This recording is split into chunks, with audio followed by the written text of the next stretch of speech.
സാധനം കണ്ട് അച്ഛാ എങ്ങണ്ട് അതെ എല്ലാവരും ഈ പറഞ്ഞ പോലെ ചിരട്ടും കാര്യങ്ങളൊക്കെ ഇട്ട് വെച്ചു കേട്ടോ. അതെ അതാണ് ഇതിന്റെ മെയിൻ ഹൈലൈറ്റ് ഇതിന്റെ അതാണ് കേട്ടോ. ഹലോ ഗൈസ്, പുതിയൊരു വീഡിയോയിലേക്ക് എല്ലാവർക്കും സ്വാഗതം. അപ്പൊ ഗൈസ് നമ്മൾ ഇന്ന് വന്നിട്ടുള്ള എന്താന്ന് വെച്ച് കഴിഞ്ഞാൽ അച്ഛന്റെ വക സ്പെഷ്യൽ എന്താ വെച്ചാ ബോട്ടി കൊള്ളി കുത്തിപ്പുരി. എന്തിന്റെ ബോട്ടി നമ്മൾ വാങ്ങിയിട്ടുള്ളത്? പോത്തിന്റെ ബോട്ടി പോയി മേടിച്ച് കഴുകി വൃത്തിയാക്കി ഉള്ളി, പച്ചമുളക്, വേപ്പിന്റെ ഇല അതൊക്കെ കൂടി മസാലകളൊക്കെ കൂട്ടി തിരുമ്പി കറക്റ്റ് ആയിട്ട് വെച്ചുള്ളത്. അപ്പൊ അച്ഛാ നമ്മുടെ പോത്തിന്റെ ബോട്ടിയും കൊള്ളിയും കൂടിയിട്ട് അങ്ങനെ സെറ്റ് ചെയ്യാ. അതിപ്പോ ഇത് മാർക്കറ്റിൽ പോയി നല്ല ബോട്ടി മേടിച്ച് അത് കംപ്ലീറ്റ് കഴുകി വൃത്തിയാക്കി ഇഞ്ചി, പച്ചമുളക്, വേപ്പിന്റെ ഇല മസാലകളൊക്കെ കംപ്ലീറ്റ് പരത്തി വെച്ചുള്ളതാണ്. ഇനി നമുക്ക് ഈ കൊള്ളി തോല് കളഞ്ഞ് പുഴുങ്ങിയിട്ട് ബാക്കിയുള്ള പരിപാടി ചെയ്യുന്നത് നമുക്ക് കാണാം.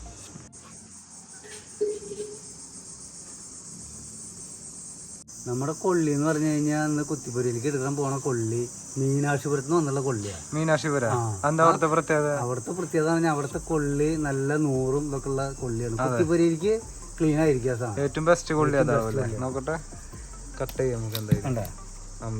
ഇതാണ് സൂപ്പർ കൊള്ളി. അത് കണ്ട, ഇതിപ്പോ നമ്മുടെ നാട്ടിലുണ്ടാവുന്ന കൊള്ളി ഇത്ര ക്ലിയർ ആയിക്കൊള്ളണമെന്നില്ല. അതാണ് മീനാക്ഷിപുരം കൊള്ളിക്കുള്ള പ്രത്യേകത. ഇപ്പൊ നമ്മളെ കഫേലൊക്കെ ഈ സാധനമാണ് ഉണ്ടാക്കുന്നത്. അതെ വറക്കാനൊക്കെ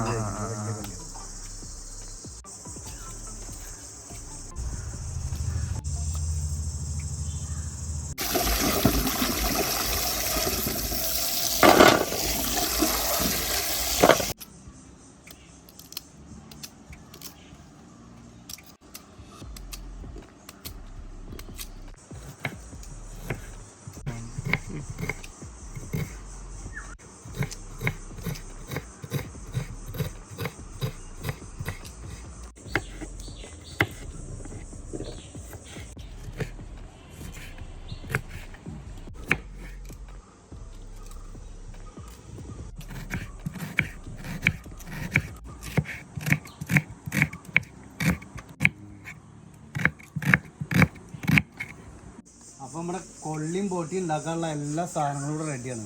സവോള നുറുക്കി വെച്ചിട്ടുണ്ട്, കൊള്ളി, വേപ്പിൻ്റെ ഇല, വെളുത്തുള്ളി, പച്ചമുളക്, ഇഞ്ചി എല്ലാം ഇവിടെ റെഡി ആയിട്ടുണ്ട്. ഇനി നമുക്ക് അടിപൊളിയായിട്ട് സാധനങ്ങൾ ഉണ്ടാക്കാൻ വേണ്ടി അടുക്കളയിലേക്ക് കയറാം. അല്ല അപ്പൊ ഇതിന്റെ മസാലയും കൂട്ടും കാര്യങ്ങളൊക്കെ എങ്ങനെയാ? മസാല ഇനി നമ്മൾ ഉണ്ടാക്കണം. അതപ്പോൾ ഉണ്ടാക്കാൻ പോയി ഉണ്ടാക്കുമ്പോൾ മസാല ഇതൊക്കെ നമ്മൾ ആ നേരത്തെ ചേർക്കുന്നത് കാണാം അല്ലേ. അപ്പൊ നമുക്ക് നമ്മുടെ കൊള്ളിയും പൊട്ടിയും വൈവായിട്ട് ഉണ്ടാക്കുന്നത് കാണാൻ പോകട്ടെ. നമുക്ക് സംഭവങ്ങളൊക്കെ ഫുള്ള് സെറ്റ് ചെയ്യണ്ട കേട്ടാ. അങ്ങനെ നമ്മൾ കൊള്ളിയും പൊട്ടിയും ഉണ്ടാക്കാൻ പോകണ അടുപ്പിൽ വിറക് എത്തിച്ചിട്ടാണ്. അതിൻ്റെ ടേസ്റ്റ് വേറെ തന്നെ വരിക. ഇപ്പം അതിന് ഭാഗമായിട്ട് ആദ്യമായിട്ട് വെളിച്ചെണ്ണ ഒഴിക്കാൻ പോകുന്നു. വെളിച്ചെണ്ണ നമ്മൾ ഉപയോഗിക്കുന്ന കാരണം കൊണ്ട് നമ്മൾ കുറച്ച് ഒഴിക്കണല്ലോ. പിന്നെ ഓരോരുത്തരുടെ ഇഷ്ടത്തിനനുസരിച്ച് ഒഴിക്കാം. കൂടെ ഉണ്ട്. ഇനിയിപ്പോൾ അടുത്ത് എന്തൊക്കെ സാധനങ്ങൾ ഇടുന്നതെന്നുള്ളത് കാണാം. ഇഞ്ചി, പച്ചമുളക്, പിന്നെ വെളുത്തുള്ളി,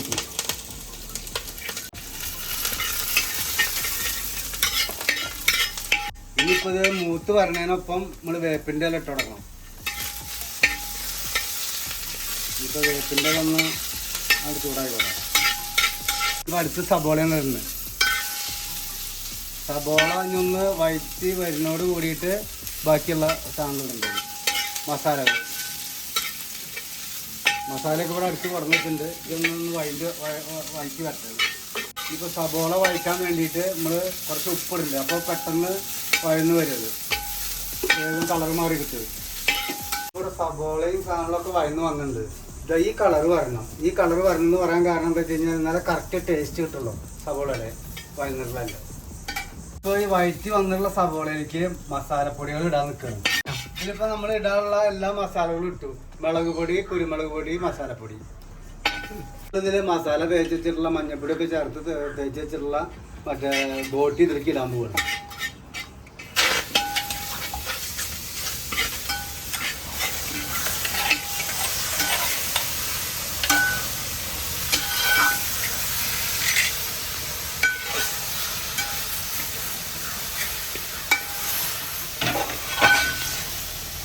അപ്പൊ നമ്മുടെ ബീഫിന്റെ ബോട്ടി അടുപ്പത്ത് വൈബായിട്ട് വെട്ടി തിളക്കിണ്ടാ. അഞ്ഞ് ഇതിക്ക് എന്തൊരു സൂത്രപ്പണി അച്ഛൻ്റെ പറയേണ്ടത്. ഇങ്ങനെ പഞ്ഞി പോലെ സോഫ്റ്റ് ആവാനും പിന്നെ അതുപോലെ തന്നെ പെട്ടെന്ന് വേവാനും അല്ലേ? എന്തുട്ടാ സൂത്രം? നമ്മള് ചിരട്ട പൊട്ടിച്ചിട്ട് ആ സാധനം അരിച്ചു കൊടുക്കുക. അപ്പൊ അതിപ്പോ ബീഫിന്റെ ഇറച്ചി വെക്കായാലും ബോട്ടി വെക്കായാലും ഒന്നാമത് ബീഫിന്റെ സാധനങ്ങളൊക്കെ വെക്കുമ്പോ ബീഫിന് വേവ് കൂടുതലാണ്. അപ്പൊ ഈ ചിരട്ട ഇട്ട് കഴിഞ്ഞാല് പെട്ടെന്നാവും. അതെ അല്ലേ? ഈ സംഭവം എന്ന് വെച്ച് കഴിഞ്ഞാലേ ഇതിന് ഈ ചിരട്ട ഇട്ട് കഴിഞ്ഞാൽ പെട്ടെന്ന് വേവും ചെയ്യും. പിന്നെ അതുപോലെ തന്നെ ഒരു വെറൈറ്റി ടേസ്റ്റ് ആവും. അത്ര പോരാത്തന്നെ ഇത് അടുപ്പത്തെ ഉണ്ടാക്കുന്നത് അല്ല വെച്ചാ. അപ്പൊ അതിൻ്റെതായിട്ടുള്ളൊരു വെറൈറ്റി ടേസ്റ്റ് ആവും കേട്ടോ. ഇനിയിപ്പോ നമ്മളൊന്ന് മൂടി വെക്കണം. ഒരു അരമണിക്കൂർ കഴിയുന്ന വരെ ഒന്ന് മൂടി വെച്ച് കഴിഞ്ഞാൽ ഈ സാധനം അടിപൊളി. പറഞ്ഞോ ഇവിടെ ബോട്ടിയുടെ കളർ കണ്ടില്ല. ഇപ്പൊ ഈ ചിരട്ടിട്ടുള്ള കാരണമായിട്ട് കളർ കിട്ടിയിട്ടുള്ളത്. ഇനി നമുക്കിപ്പോ ഇതിൽ ചിരട്ടയുടെ ആവശ്യമില്ല. ചിരട്ട നിന്ന് വാങ്ങിയെടുക്കാം. ചിരട്ട എടുക്കാട്ടോ. ഈ ചിരട്ടയുടെ ആവശ്യമില്ല. കണ്ടോ ഈ കളർ കിട്ടണമെന്നുണ്ടെങ്കിൽ ചിരട്ട ഇടന്നെ വേണം കേട്ടോ. കണ്ടോ അടിപൊളിയുണ്ട്. ഇപ്പൊ ഇതിന്റെ വെള്ളം ഒന്നും കൂടി വലിയാണ്ട് ഒന്ന് വലിഞ്ഞ് ഡ്രൈ ആയി കഴിഞ്ഞാൽ നമുക്കിത് വാങ്ങി വെക്കാം. ഇത് വാങ്ങി വെച്ചിട്ട് പിന്നെ നമുക്കിതില് കൊള്ളിയിട്ട് വേവിക്കാം. കൊള്ളിയിട്ട് വേവിച്ചതിന് ശേഷം പിന്നെ കാണാം. അങ്ങനെ നമ്മുടെ ബോട്ടി റെഡി ആയിട്ടുണ്ട്. വാങ്ങാൻ പോകുന്ന വാങ്ങിയിട്ട് ഇനി ഇതിൽ വേണം കൊള്ളിയിട്ട് വേവിക്കണം കേട്ടോ. കുത്തിപ്പൊരിക്കുള്ള കൊള്ളി. അപ്പോൾ ഇത് കണ്ട ശരിക്കും തുള്ളി വെള്ളം ഇല്ലാണ്ട് അടിപൊളിയായിട്ട് വണ്ടി കിട്ടിയത്. ഇതേമാതിരി ആവണം. ഇതിപ്പോൾ നമ്മൾ ഈ കളർ കിട്ടിയത് എന്താ വെച്ച് കഴിഞ്ഞാൽ ആ സൂത്രപ്പണിയാണ് ചട്ടയുടെ. മറക്കണ്ട, ചിരട്ട വിദ്യയാണ് നമ്മുടെ ബോട്ടിക്ക് കളർ കിട്ടിയത്. കോരിയായിട്ടാണ്.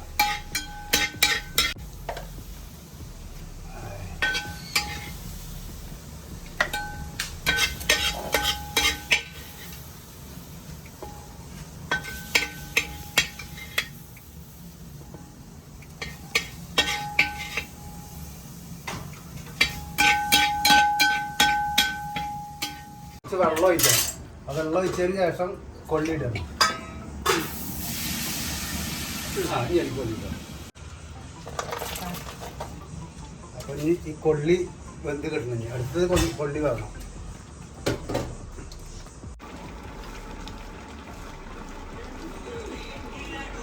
അങ്ങനെ നമ്മുടെ കൊള്ളി ഏറെക്കുറെ വെന്തുണ്ട്. അപ്പൊ ഇനി കല്ലുപ്പാണ് ഞങ്ങൾ ഇടണേട്ടാ. കൊള്ളി അടിപൊളിയായിട്ട് സെറ്റ് ആയിട്ട് കേട്ടാ. ഇനിയിപ്പോ ഇതിലേക്ക് ബോട്ടിയും ബാക്കിയുള്ള സാധനങ്ങളും ഒരുമിച്ച് ഇടണം. ഇനിയിപ്പോ അങ്ങനെ അടിപൊളിയായിട്ട് ഇവിടെ കൊള്ളി സെറ്റ് ആയിട്ട് കേട്ടാ. ഇനി ബോട്ടി ഇതിലേക്ക് ഇടണം. അങ്ങനെ ബോട്ടി ഇടാണ്.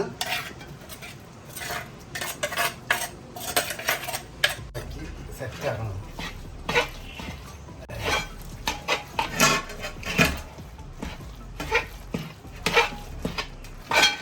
ചേർന്ന് വരുമ്പോഴുള്ള മണമല്ലോ. അത് കഴിഞ്ഞിട്ട് ഇത് വാങ്ങി വയ്ക്കുമ്പോൾ എനിക്ക് സവോള, മല്ലിച്ചപ്പ് ഇവ സാധനങ്ങളെ കൂടി അരിഞ്ഞത് കഴിക്കില്ല. അപ്പോൾ ഉണ്ടാകുന്ന ഒരു പ്രത്യേക മണം വരാം. അടിപൊളി അടിപൊളി കണ്ട. എന്തായാലും നമ്മൾ കടയിൽ നിന്ന് മേടിക്കാൻ പറ്റുന്ന സാധനമല്ല കേട്ടോ. ഇതാണ് ശരിക്ക് കൊള്ളി ബോട്ടി കുത്തിപ്പൊരി.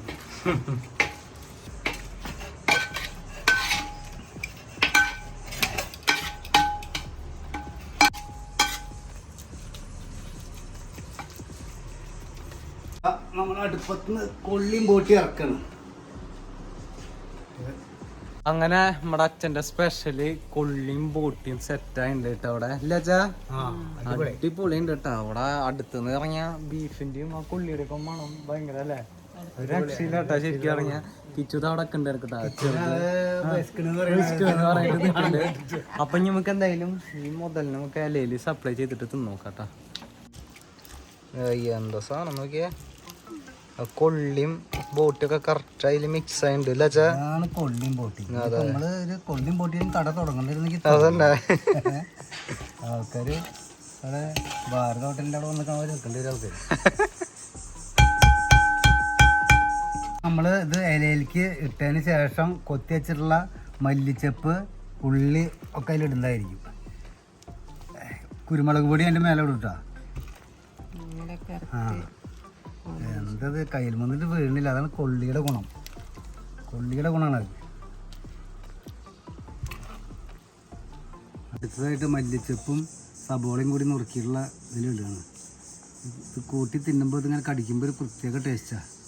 ഇനിയിപ്പോൾ ഇതിൻ്റെ പുറത്ത് ഞങ്ങൾ കുറച്ച് കുരുമുളക് പൊടി കൂടി ഇടും. എരിവുണ്ട്, എന്നാലും കുരുമുളകിൻ്റെ ടേസ്റ്റ് ഒന്ന് വേറെയാണ്. ഇതാണ് കുരുമുളക്. ആഹാ, അടിപൊളി. ഇനി ഇത് കൂട്ടി തിരുമ്പി തിന്നാണ്ടാവും ഒരു ടേസ്റ്റ്. അങ്ങനെ നമ്മുടെ കൊള്ളിയും ബോട്ടിയും ടേസ്റ്റ് ചെയ്യാൻ പോകണ്ട. ആദ്യം ടേസ്റ്റ് ചെയ്യണ്. ആദ്യം നമ്മുടെ ഗണപതി കുട്ടീനെ പോലെ കിച്ചു ടേസ്റ്റ് ചെയ്യാൻ വേണ്ടിട്ട് കൊടുക്കാം.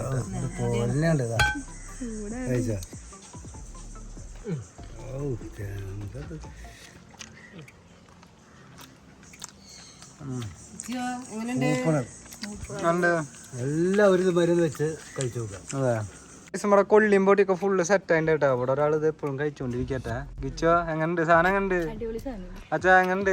സൂപ്പറല്ലേ, ഒരു രക്ഷയില്ല. അതെ, എല്ലാവരും ഈ പറഞ്ഞ പോലെ ചിരട്ടയും കാര്യങ്ങളൊക്കെ ഇട്ടിട്ട് വെച്ചു കേട്ടാ. വേറെ പ്രയോഗം നോക്കാൻ മറക്കണ്ട. അതെ, അതാണ് ഇതിന്റെ മെയിൻ ഹൈലൈറ്റ്. ഇതിന്റെ അതാണ് കേട്ടോ. അപ്പൊ എന്തായാലും നമ്മുടെ ചാനൽ എല്ലാവരും കേട്ട് സബ്സ്ക്രൈബ് ചെയ്യാ, അടിച്ചു പൊട്ടിക്കുക. പുതിയൊരു വീഡിയോ ആയിട്ട് വരുമ്പോഴേക്കും എല്ലാവർക്കും സൈൻ ഓഫ്.